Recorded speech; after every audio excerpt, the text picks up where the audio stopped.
अस्सलामुअलैकुम प्यारे साथियों, मेरा नाम है मोहम्मद रोहान तनवीर और आज मैं आपके लिए एक मज़ाहिया से कहानी लेके आया हूँ जिसका नाम है मुल्ला नसीरुद्दीन के मज़ाहिया किस्से, जो आज अपने मज़ाहिया किस्सों की वजह से बहुत मशहूर है।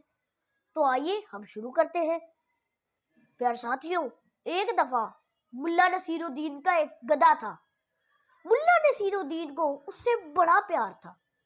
एक दिन वो गधा अचानक मर गया। मुल्ला नसीरुद्दीन को बहुत दुख हुआ, तो फिर उसने अपनी बीवी से पैसे मांगे कि मैं एक और नया गधा ले आऊं।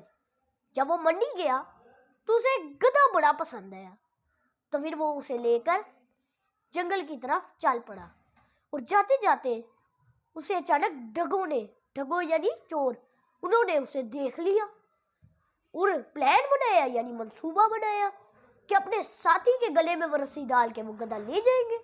तो उन्होंने ऐसे ही किया, अपने साथी के गले में वो रस्सी डाल दी और बस गधा ले गए। जब मुल्ला नसीरुद्दीन घर पहुंचा तो उसने कहा, हाय अल्लाह, ये क्या मुआजरा है, मैंने तो रस्सी में गधा डाला था, ये अचानक इंसान कैसे बन गया। अभी वो सोच ही रहा था तो उसने ढंग ने सोचा कि मैं इसको कोई कहानी सुना के सब्ज बाग यानी चालाकी से यहाँ से निकल जाऊंगा। तो हुआ क्या, उसने कहा और अपनी बात शुरू की। कहता, मैंने अपनी माँ को बहुत सताया है, ना उनकी कभी बात मानी है, तो इसलिए अल्लाह ताला ने मुझे गधा बना दिया और आप जैसे फरिश्ता सिर्फ इंसान की वजह से मैं दोबारा इंसान बन गया।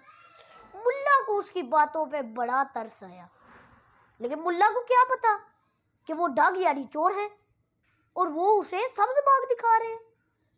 अच्छा, तो वो वापस चला गया अपनी माँ के पास, यानी उसकी कोई बात ही नहीं, वो तो डग था, चोर था, वो वापस चला गया। तो अब मुल्ला को चाहिए था एक नया गधा, तो उसने अपनी बीवी से पैसे मांगे, लेकिन बीवी इस बार बड़े गुस्से में थी, कहती मैं नहीं दूंगी। अच्छा, आखिरकार बीवी को मना लिए उसने और हमसायों के घर से पैसे उधार मांग लिए और एक नया गधा ले आया। प्यारे साथियों, इसलिए कहते हैं हमारे चैनल को सब्सक्राइब करें और सबसे ज़्यादा आप मज़ाहिया किस्से भी सुन पाएंगे, तकरीरें भी सुन पाएंगे, मज़ा भी कर पाएंगे और एंटरटेनमेंट भी होगी। इसलिए अगली वीडियो तक मैं आपको अलविदा कहता हूँ।